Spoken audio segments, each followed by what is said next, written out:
Take a deep breath, kids. It's snippet time.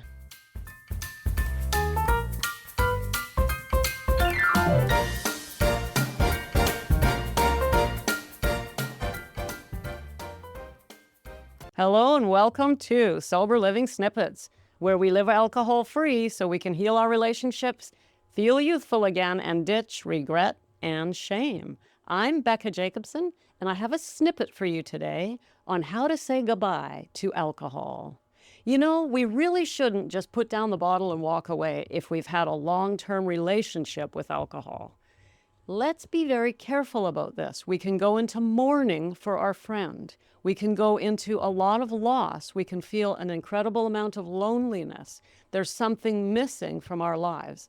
Now, it depends on how much you've been drinking, how long you've been drinking, how you use alcohol. But for those of us who rely on it basically daily and who use it to cope with difficulties in life, we also use it to celebrate the good times. We use it to get through the hard times. It's been there for us year after year after year. Yes, it has turned on us, but it's also been there. One of the most powerful things you can do is take the time to recognize the role that it has played and then let it go. Now, how do we do this? Well, I'm going to tell you how right now. There are many ways. One of the most powerful ways that I experienced was writing a letter. I'm sure you've probably heard of that. We can write a letter to alcohol, and I really highly recommend this. We want to thank alcohol for helping us through the hard times and helping us to celebrate. You know what you need to say to it. Your letter will be personal and individual, but go ahead and acknowledge the role that alcohol played in your life through all the years. Let's face it, no matter what's happened, good or bad or indifferent, we were in a relationship with alcohol.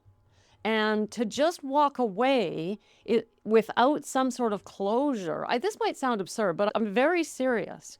We want closure with that relationship, or what happens is we just suddenly put down the bottle and we're told not to drink anymore and get on and start growing. And we haven't said goodbye properly. And what happens is we go into mourning and we don't know what's wrong with us. We're like, what is wrong with me? The fact of the matter is that your best friend, and yes, granted, your worst enemy at times, is gone. And you haven't said goodbye and you haven't acknowledged that. So in the letter, you want to acknowledge the help and support that you've gotten from alcohol. That's part one of the letter. And then you want to be brave and start a new paragraph and start it with a but or a however, okay? So the second half of the letter is very important. The first half, you're going to acknowledge the relationship and the role of alcohol, and then start a new paragraph or even a new page and start with the word but or however. And you know what comes after that. Let it know what it did to you. Let it know that it turned on you. Tell it how you feel about that. This is how I feel about you betraying me. I feel betrayed, or I feel let down, or I don't want to put words in your mouth. I want you to come up with this on your own. But you start that second half with a but or a however and go from there and pour it all out. If you feel angry, if you feel hurt, betrayed, pour it out, pour it out. This is like a Dear John letter. When you do that, you're doing two things. The first half of the letter, you're saying to yourself, well, I wasn't such an idiot after all. Alcohol was serving me in these ways. And list them in the letter. You served me in this way. It helped me in that way. It was good for this. It helped me with that. I wasn't so, right? And so it helps us to realize why we were drinking instead of just going, oh my God, why was I so stupid to drink so much? And then the second half helps us to realize why we're letting it go. Okay, so it might have served me in all these ways, but then this happened. So make sure you do two parts to your letter. Make sure you thoroughly and completely do that second part. Allow your emotions to come out. Let it know how you felt during the betrayal, what it ended up doing to you. Get into the details. And then at the very end, say goodbye. Just sign off and say goodbye. Now, once you've done that, and I want you to do this in a quiet place where you won't be interrupted, start with some square breathing. If you're a listener for any length of time, you know what a square breathing is. If you don't, then just start with some deep breathing so that you're calm and relaxed and as centered as you can be. And try to write this letter without interruption in a place that you feel safe and calm and peaceful. If you want, you can light a candle, light some incense, whatever works for you. But make this a ceremony because you are saying goodbye.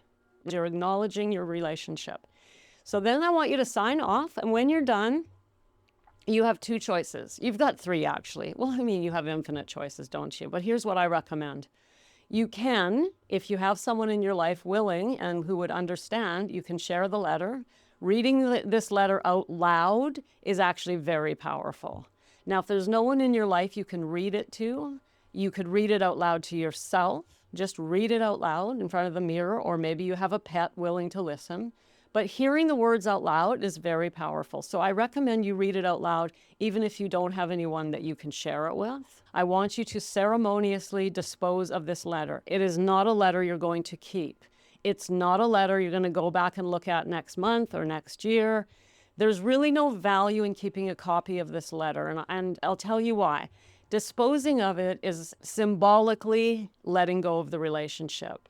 I personally burnt my letter, and, watching the flames and watching the smoke go up into the air was my way of seeing my relationship with alcohol literally going up in smoke. So I want you to get rid of the letter, whether you burn it or you just throw it in the trash. It won't be found. Get rid of it. Get rid of it. So that basically leaves you with, garbage or burning it. Be careful. Don't burn it in an unsafe place, please.